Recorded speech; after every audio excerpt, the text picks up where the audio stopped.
I've never seen such a cranky coach. All it took was a player sneezing deliberately during one of his pep talks.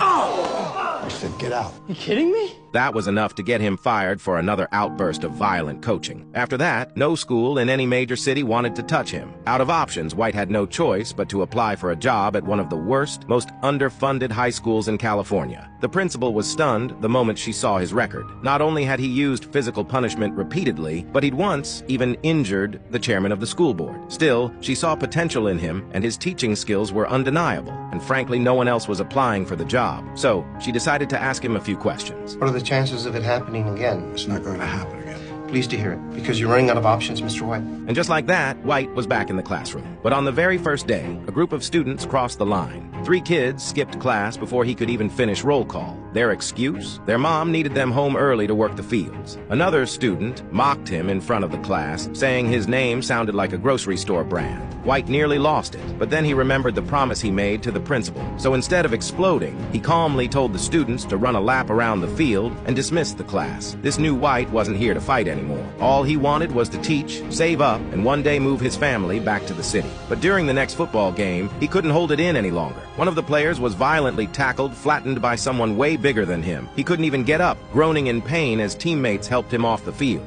Then, White noticed something alarming. The kid's eyes weren't focusing properly. How many fingers am I holding up? September. What? Despite that, the head coach demanded the injured player go back in. Worried for the boy's health, White physically stopped the player from re-entering the game. The head coach was furious, and now White had made himself a target. How will the head coach get back at him?